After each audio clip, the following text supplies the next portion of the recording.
Alors, Bezrat Hashem, le Chok l'Israël aujourd'hui, dédié par, à la mémoire de M. Amram Ben Frecha, à M. Prosper Masoud Ben Rivka, et aussi par Lilou Nishmat, Lisa Batrana. Chok l'Israël aujourd'hui, c'est Makot 23a. Ochez Bivgadav, Maïtama Mishunikla. La Gemara ce matin, elle parle du sujet de la flagellation. Qui veut dire, dans la Torah, il y a 613 mitzvot. Sur le 613, il y a 248 sur forme positive. 365 sur ordre négatif. Ça veut dire, ne fais pas, ne touche pas, ne mange pas. Okay? Maintenant, le positif, si quelqu'un a transgressé, si quelqu'un a pas mis de filim, on ne le fera pas.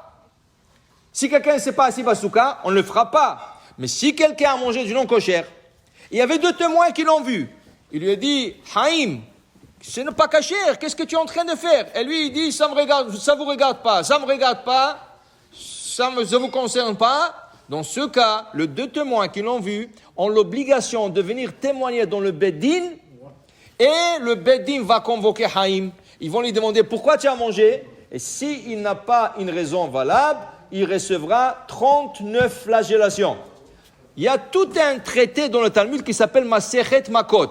Dans Masechet Makot, ça explique tout le protocole, qu'est-ce qu'il faut faire, comment, pourquoi, dans quel cas. Il y a toute une chose, toute une Masechet. Ce n'est pas grande, 25 pages, choses comme ça, mais elle traite que de ce sujet. Maintenant, quand on dit 39, c'est pas tout le monde qui reçoit 39. C'est pas tout le monde. Il y en a qui reçoivent moins. Pourquoi? Ils emmènent un docteur, et le docteur évalue la condition physique du coupable. S'il lui dit, non, celui-là, il est faible. Si tu vas lui donner 39, il va mourir. Donne-lui rien que 20. Mais on ne peut pas donner 20, il faut donner toujours un nombre impair. Donne-lui 21.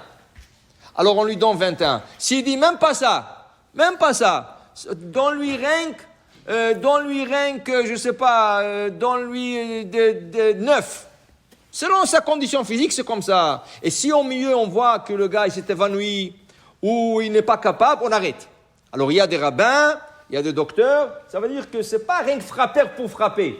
C'est frapper pour en donner une leçon. Alors voilà, parlons du frapper pour donner une leçon. La Gemara, ce matin, nous enseigne Amar Rav Sheshet, Mishum Rabbi Lazar ben Azaria, Minaï la Retsua Shel Egel.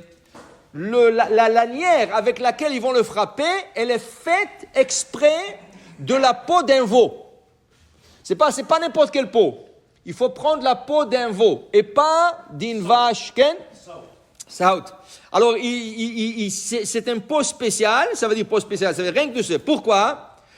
Parce que dans la Torah, il est écrit comme ça. C'est écrit, celui qui a fauté, il a transgressé un lave, arba'im yakenu. Il le frappera 40 fois, ça veut dire 39.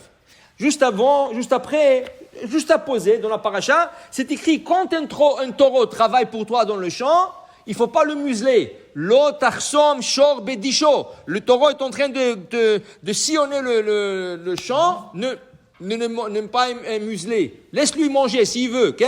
Dit le Rav Sheshet, au nom de Rabbi Lazar ben Azaria, quel est le rapport? Pourquoi la Torah a juste à poser le 2 parachutes? Pour te dire, quand tu as besoin de frapper quelqu'un, shor, utilise la peau d'un shor. La peau d'un taureau. Okay? Et pourquoi? Parce que c'est écrit dans le livre de Yirmiyahu ou de Jérémie, c'est écrit, Yada shor konehu. Le taureau reconnaît son maître. Et toi, tu as fait un péché. On t'a averti et tu ne connais pas ton maître HaKadosh Baruch Hu. Alors tu es pire qu'un taureau. Alors tu vas être frappé par une lanière qui est faite de la peau du taureau, que le taureau au moins il écoute. Okay? Le taureau, le veau. Après, la Gemara continue, elle explique, dans le bâton, on ajoute en plus de ça une lanière de la peau de l'âne. Hamor. Pourquoi on ajoute la peau de l'âne? Parce que c'est écrit dans le même verset qu'on a emmené, Yada shor koneu, Yirmiyahu continue, va hamor et vous be'alav. Le hamor, l'âne ne connaît pas son maître. Si tu montres à l'âne son maître, elle ne sait pas, pour elle, toi ou lui ou l'autre, c'est la même chose. Elle ne connaît pas son maître. Elle travaille pour n'importe qui. Mais l'âne connaît son abreuvoir. Ça veut dire que quand tu lui donnes à manger, elle sait que chaque jour à 1 heure, elle doit manger dans telle place. Elle va aller 1 heure chaque jour sur cette place. Vehamor evus be'alav. Evus, c'est là où il lui pose la paille. Elle lui donne à boire, à boire, c'est là-bas qu'elle se dirige chaque jour. Alors, elle ne connaît pas son maître, mais elle connaît la place. Même chose. Toi, tu ne connais pas ton maître Akadosh Baruch Hu, mais tu ne sais pas qu'Akadosh Baruch Hu te nourrit.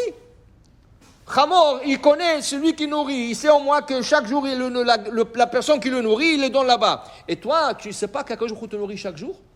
Alors, tu es pire qu'Inan. Dans ce cas, tu seras frappé par 2 peaux, 2 lanières. Une faite en peau de taureau, l'autre fait en peau de l'âne. Maintenant, comme on dit, qu'est-ce qu'on voit de là? On voit de là, c'est un enseignement. Tu ne frappes pas pour frapper. Tu frappes pour donner une leçon. Tu lui dis, hey, tu es pire que le taureau, tu es pire que l'âne. Alors il y avait un rave.